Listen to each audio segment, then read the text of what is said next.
Well, thank you to be part of this seminar.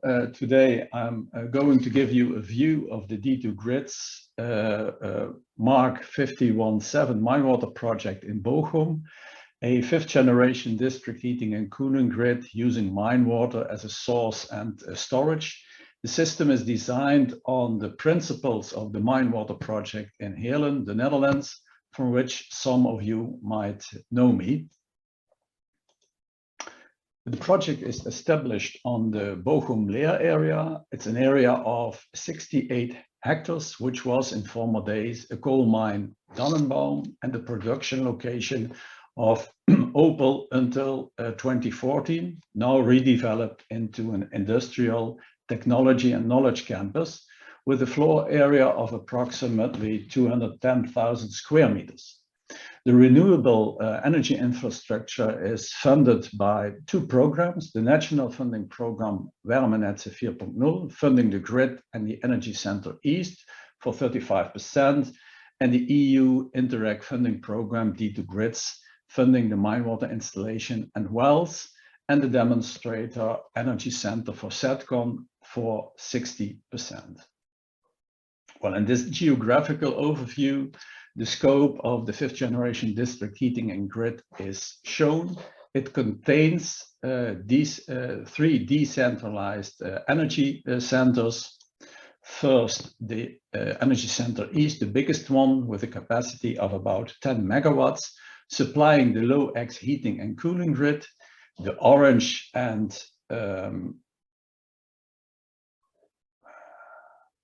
can you hear me? I get some messages. I can hear you fine, Rene. Yeah, and you can see the presentation too? Yep, that's correct. Okay, good. Okay.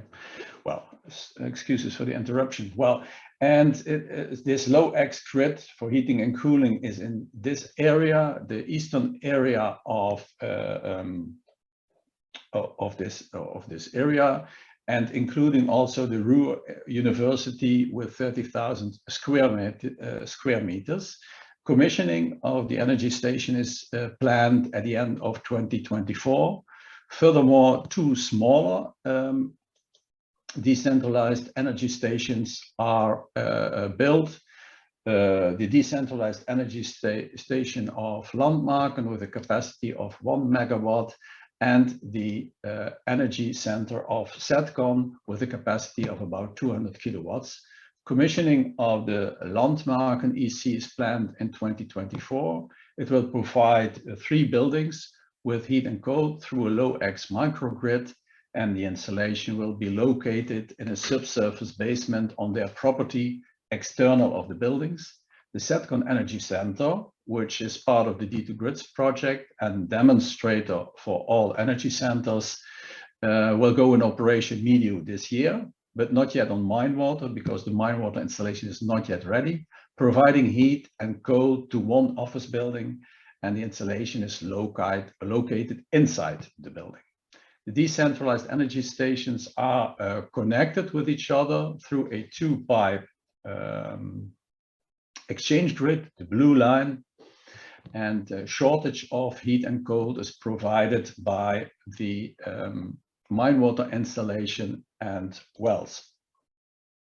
The mine water installation and wells are located in the central part of the site on a rather small spot, enclosed by the buildings, which caused a lot of planning problems, issues in the past years. The wells are already drilled. The mine water installation will be built in 2024. The decentralized energy stations have a bivalent design, means heat pumps take care of the base load of heat and cold. Peak load will be provided by the existing district heating grid, the red line in the scheme, and compression cooling. This brings us to the next slides. This scheme, the system is shown during net heating mode. As mentioned before, the heat pumps in each energy center provide base load of heat and cold. And the existing district heating grid takes care of peak heat demand.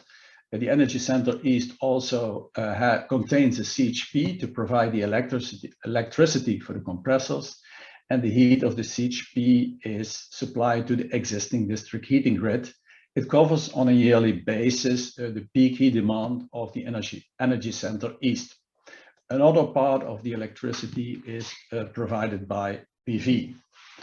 The Energy Center East contains also big heat and cold buffers, not only for process control, but also for equalizing peak loads. The other two smaller energy centers are built up in the same manner, but without CHP and big buffers. The most important feature of fifth generation district heating and cooling grids is energy exchange at all levels in the system, and also for this system.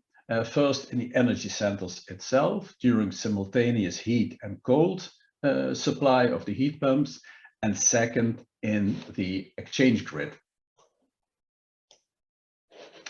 If there, like in this example, is a net heating demand, heat is extracted and cold is injected.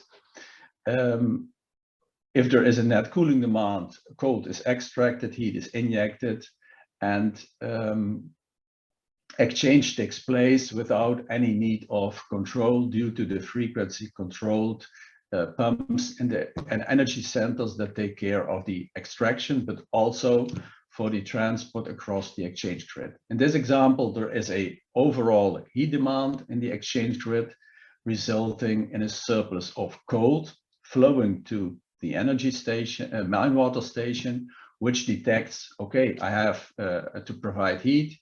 Mine water is extracted from the hot well, cooled down in the heat exchanger of the mine water installation, and then injected in the cold well. Well, based on the demand curves, it is expected that 85% of the total heat demand can be provided by the heat pumps, of which 30% during exchange, which means reuse, and 70% by mine water. Well, this is the same scheme, but that then in net cooling mode. The Energy Center East, the peak load of cold is provided by chillers. In the smaller decentralized energy centers, the heat pump capacity is designed on the peak cold demand to keep the installation simple and avoid additional chillers. The surplus of heat during cooling that cannot be drained into the exchange grid will be drained to the air by dry coolers. Well, in this example, there is a net cooling demand in the exchange grid. The demand of cold is bigger than the demand of heat, resulting in a surplus of heat flowing to the mine water installation. The mine water installation detects I have to cool, so cold mine water is extracted, heated up in the heat exchanger, and then injected in the hot well.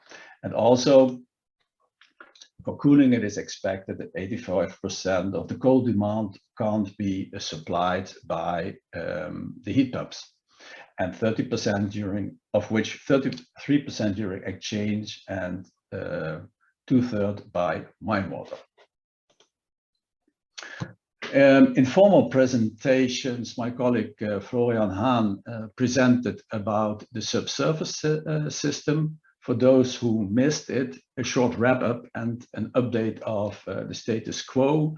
The drillings are part of the Dannenbaum colliery that is connected to two other mines, as shown in the left picture.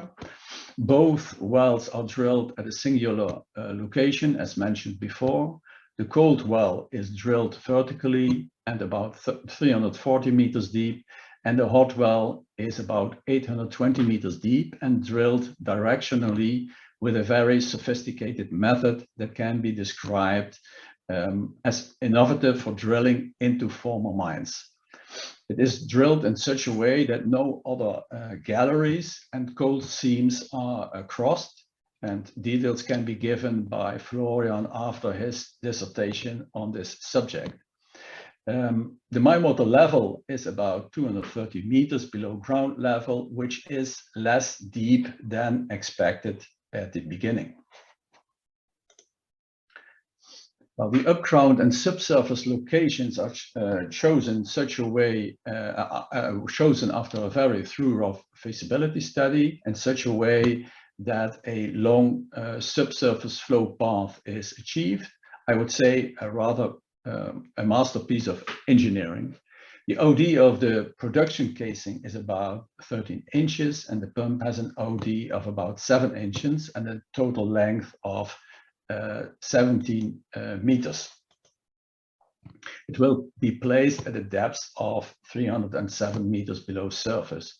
Well, due to the high static pressure, a typical deep geothermal pump is chosen, in contrary to the pre-engineering phase, when a drinking water pump as applied in Heerlen was assumed, but the OD of this kind of pumps would be too large.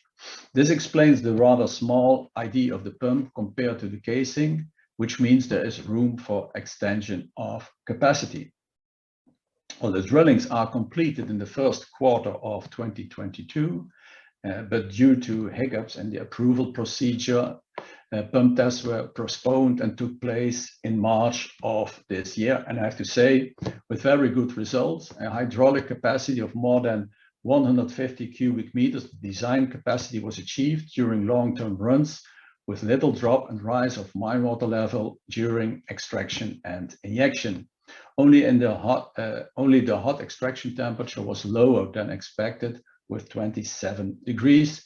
This will have a minor negative effect on the efficiency of the heat pumps. Thermal capacities are not affected.